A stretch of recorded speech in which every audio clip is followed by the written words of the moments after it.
You can look at the neurobiology of the Palestinian-Israeli conflict through the prism of hot sauce. A glance at online hot sauce offerings shows that for millions, as one label proclaims, pain is good. That certain people enjoy suffering is both common knowledge and punchline. How many Jewish mothers does it take to change a light bulb? It's all right, I'll just sit in the dark. According to University of Pennsylvania researcher Professor Paul Rozin, masochism, the enjoyment of what appears painful or tiresome, exists on a spectrum of human pleasures. Duh! Riding on roller coasters, taking super hot baths, an affection for astringent drinks, the delight of sore muscles after a hard workout, and many other human activities, all the way up to self-mutilation, can be considered forms of what Professor Rozin calls benign masochism. He studied the eating habits of Mexican children. Mexican babies react negatively to capsaicin, the chemical that makes peppers hot. As well they should. Capsaicin hurts. Capsaicin activates type C nociceptive fibers, which then release something called substance P. The P should stand for pain, but it doesn't. Substance P release is better known to your brain as ouch, but our brains can be trained to experience ouch as ooh. Mexican children and others grow up being told, the pain you're feeling, that's good. And in time, it's mom over matter. Cuisines from Indian vindaloo to Chinese Szechuan to buffalo chicken wings delight in the misery their recipes inflict. The malleability of our pain experience was dramatically demonstrated by the great neuroscientist Jane Fonda.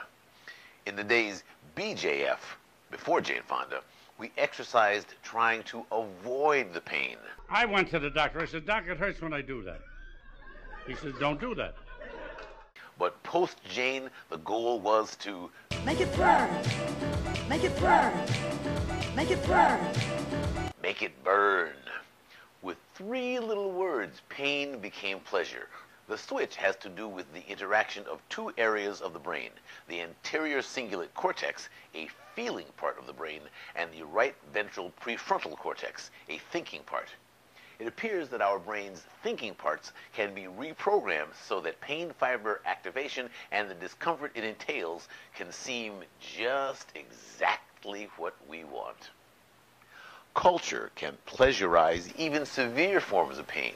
Generations of Catholic school children have literally prayed for the chance to emulate the church's glorified martyrs and suffer their gruesome tortures to prove their pubescent faith.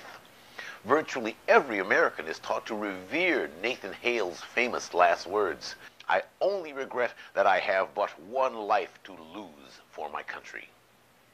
European Jewry seems to revel in its historic hurts. Every summer, we are religiously commanded to get depressed about the destruction of the Second Temple by the Romans in 57 CE. We celebrate Purim, a tale of one man who merely had a desire to attack the Persian Jews centuries ago, and that's a story that exactly no one thinks is true. And of course, there's our seemingly endless outpouring of Holocaust memorials. Palestinians may embrace their suffering even more intensely. In March 2014, the elected Palestinian Prime Minister Ismail Haniyeh declared, نحن قوم نعشق الموت كما يعشق أعداؤنا الحياة. If Palestinians and Israelis have evolved a culture that on some neurologic level enjoys and even desires the pain and suffering they inflict and inspire, perhaps part of the solution is to give both sides some alternative form of agonizing pleasure.